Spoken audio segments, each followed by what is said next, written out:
You are now Minister of Tourism.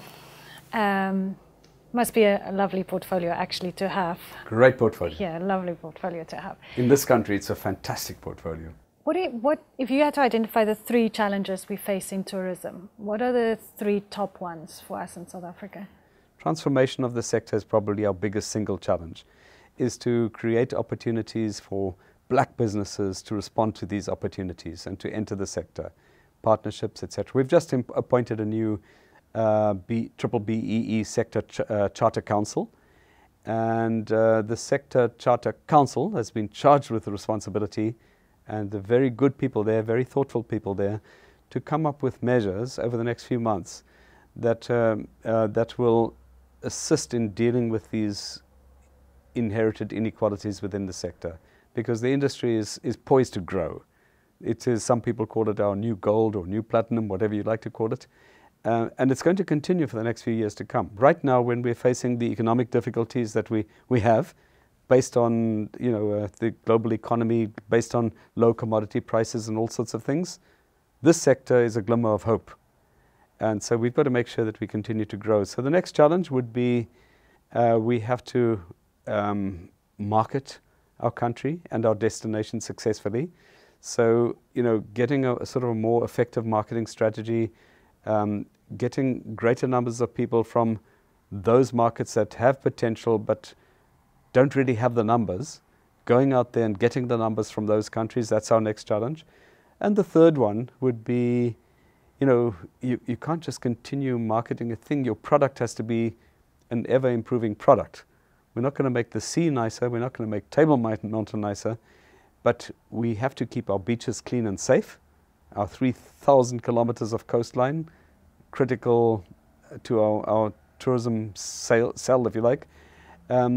We have to look after our heritage sites, like our 8 World Heritage Sites, including Robben Island over here, make the visitor experience a more profound experience. Are you worried about Brexit? Will that impact on us in terms of tourism figures? The easy answer would be to say I don't know.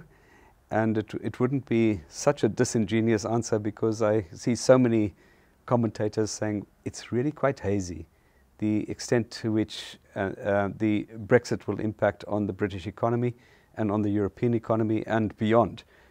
Clearly there was an immediate impact. The immediate impact, I don't believe will impact on tourism numbers to South Africa, but it does mean that the exchange rate is not as favorable as it was a month ago. If the British economy is profoundly affected, it will inevitably result in a drop in outbound tourism.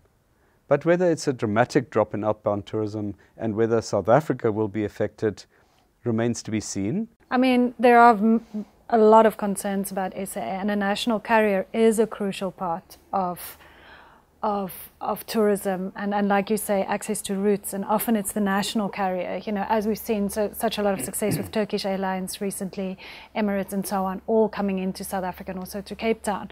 But there's a lot of concern about what's going on at SAA, the board, the state of the aeroplanes, the financial situation, whether SAA can actually stay solvent long enough. What do you think about that? There is a lot of concern about SAA, and no doubt legitimate concern. The value of a national carrier, amongst other things, is that it would continue doing routes, or even start doing routes that are not necessarily immediately profitable routes. It can do so for strategic reasons. While other airlines are going to come to South Africa because of profitability.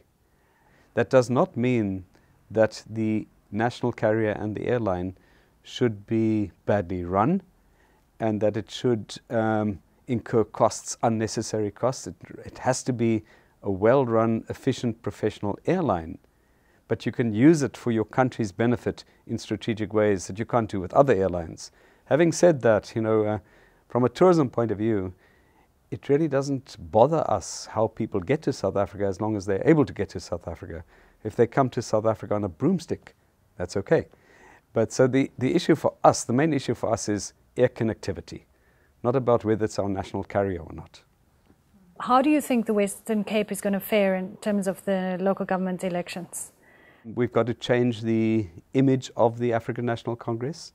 In many areas, the image is not good, and we've got to work towards deserving a better image, deserving greater respect in the community. But a lot of people feel the ANC has written the Western Cape off and just assuming that it's going to go far more DA. But I mean, they would have some basis for saying that, in the sense of they're looking at past elections results, probably looking at polls, and so that might well be the case. It might well be the case that in the city in particular, that the DA wins once again, and possibly even wins overwhelmingly. We don't know. But what we do know is that we are going to do whatever we can to win back popular support.